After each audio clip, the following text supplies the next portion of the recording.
آج ہم ایک ایسی شخصیت کے بارے میں بات کر رہے ہیں جن کا نام اسلامی تاریخ کے ایک بہت ہی حساس اور المناک واقعے سے جڑا ہوا ہے۔ آپ تصور کریں کہ مسجد نبوی ہے، ایک شخص آتا ہے، کلمہ پڑھتا ہے، مگر نبی کریم صلی اللہ علیہ وسلم رحمت للعالمین وہ اس سے منہ پھیر لیتے ہیں اور کہتے ہیں تمہارا اسلام تو قبول ہے مگر مجھ پہ افسوس ہے، میری نظروں سے دور ہو جاؤ۔ تو سوال یہ ہے کہ آخر یہ شخص کون تھا اور نبی کریم صلی اللہ علیہ وسلم کا یہ رد عمل کیوں تھا؟ جی، یہ تھے حضرت وحشی ابن حرب رضی اللہ عنہ۔ ان کی زندگی کا سفر آپ دیکھیں تو اللہ کے شیر حضرت حمزہ رضی اللہ عنہ کے قتل سے شروع ہوتا ہے، پھر اسلام قبول کرنا اور اس کے بعد اپنے کیے کی تلافی کی ایک مسلسل کوشش۔ آج ہم اسی سفر کو سمجھنے کی کوشش کریں گے اور یہ معلومات ہمیں ایک یوٹیوب ویڈیو کے بیان سے ملی ہیں۔ اچھا، تو تھوڑا پس منظر بھی دیکھ لینا۔ اس وقت عرب میں غلامی کا رواج تو عام تھا، بالکل عام تھا۔ اور وحشی بھی، جیسا آپ نے بتایا، جبیر بن مطعم کے ایک حبشی غلام تھے، قداور، مضبوط، اور خاص طور پر نیزہ پھینکنے میں، حربہ استعمال کرنے میں ان کی مہارت مشہور تھی۔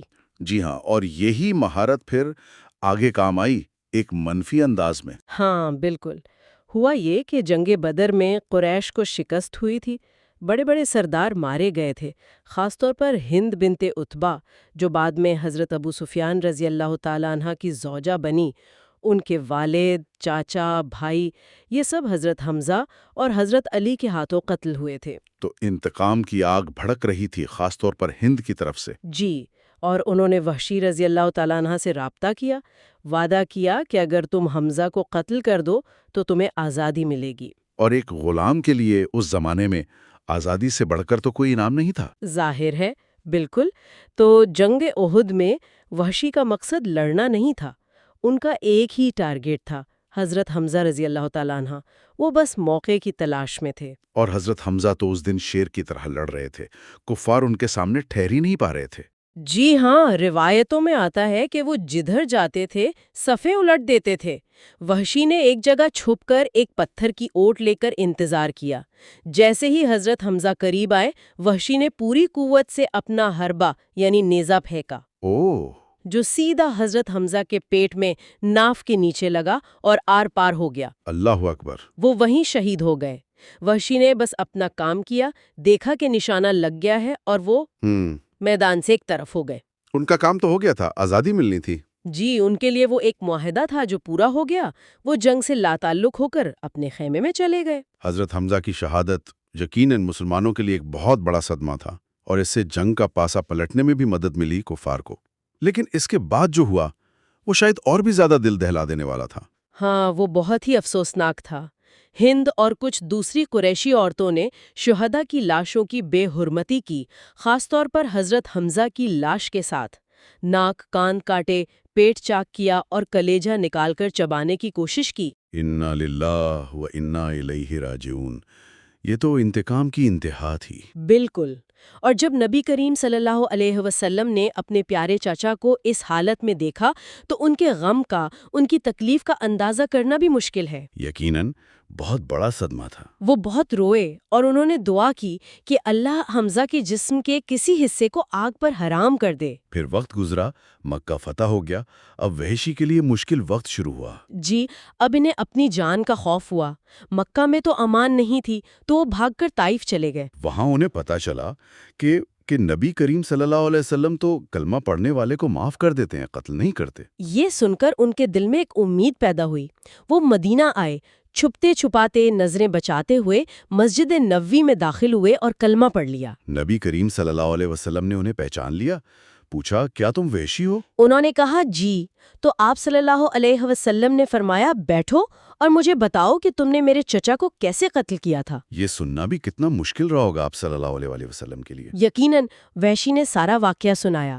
جب وہ سنا چکے تو پھر آپ صلی اللہ علیہ وسلم نے وہ بات کہی جو ہم نے شروع میں ذکر کی تھی۔ جی، آپ صلی اللہ علیہ وسلم نے فرمایا وحشی، تم پر افسوس ہے، میری نظروں سے دور ہو جاؤ، آج کے بعد میں تمہیں نہ دیکھوں۔ اسلام قبول، جان بخشی ہو گئی، مگر وہ جو ذاتی دکھ تھا، جو زخم تھا، وہ اتنا گہرا تھا کہ قاتل کو سامنے دیکھنا گوارا نہیں تھا۔ بالکل، یہ ایک بہت اہم نکتہ ہے۔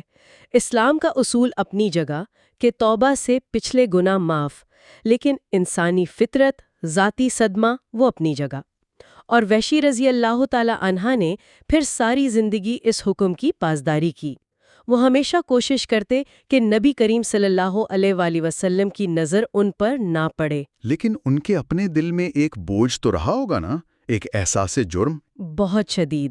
حالانکہ وہ جانتے تھے کہ اسلام لانے سے گناہ معاف ہو جاتے ہیں، لیکن وہ اس کا کفارہ ادا کرنا چاہتے تھے۔ ان کو اس کا موقع کیسے ملا پھر؟ یہ موقع انہیں ملا حضرت ابو بکر صدیق رضی اللہ تعالی عنہ کے دور خلافت میں، جب مسیلمہ کذاب نے نبوت کا جھوٹا دعویٰ کیا تھا اور اس کے خلاف جنگ یمامہ ہوئی۔ اچھا، جنگ یمامہ۔ جی، تو وحشی بھی لشکر میں شامل ہوئے اور وہ اسی نیزے کے ساتھ گئے جس سے حضرت حمزہ کو شہید کیا تھا۔ اسی نیزے کے ساتھ؟ جی، ان کا عزم تھا کہ جس نیزے سے میں نے اسلام کے بہترین انسان کو شہید کیا، اسی سے اسلام کے بدترین دشمن کو قتل کروں گا۔ تو انہوں نے جنگ میں مسیلمہ کو ڈھونڈا؟ ہاں، وہ موقع کی تلاش میں رہے اور دوران جنگ انہوں نے مسیلمہ کو نشانہ بنایا اور اپنا حربہ پھینکا۔ وہ نیزہ مسیلمہ کو لگا۔ اسی لمحے ایک انصاری صحابی نے بھی تلوار ماری، مسیلمہ وہیں مارا گیا۔ تو یہ ایک طرح سے… جی، وحشی نے بعد میں کہا، میں نے بہترین شخص حضرت حمزہ کو قتل کیا تھا اور بدترین شخص مسیلمہ کو قتل کیا، شاید اللہ اس کے بدلے مجھے معاف کر دے۔ انہیں ایک طرح کا سکون ملا کہ شاید کچھ تلافی ہو گئی ہے۔ تو یہ ہے کہانی حضرت وحشی ابن حرب کی، ایک غلام سے قاتل، قاتل سے توبہ اور پھر کفارہ ادا کرنے کی جستجو کرنے والے تک کا سفر۔ اس میں بہت سے پہلو ہیں، جرم کی سنگینی، نبی کریم صلی اللہ علیہ وسلم کا ذاتی غم، اسلام میں توبہ کی قبولیت کا اصول، اور پھر تلافی کی انسانی خواہش۔ جی، اور جو ماخذ ہم نے دیکھا اس کا بھی مرکزی خیال یہی ہے کہ اسلام گناہوں کو مٹا دیتا ہے۔ سچی توبہ جو ہے وہ اللہ کی رحمت اور مدد کو لاتی ہے، چاہے گناہ کتنا ہی بڑا کیوں نہ ہو۔ بالکل، یہ کہانی ہمیں یہ سوچنے پر بھی مجبور کرتی ہے کہ ایمان کے دائرے میں معافی، انصاف اور ذاتی تبدیلی کتنی پیچیدہ چیزیں ہیں، خاص طور پر جب کسی کے عمل سے اتنا گہرا ذاتی زخم لگا ہو۔ تو پھر توبہ اور تلافی کی کوششوں کو کیسے سمجھا جائے؟ یہ ایک اہم سوال ہے جس پر غور کیا جا سکتا ہے۔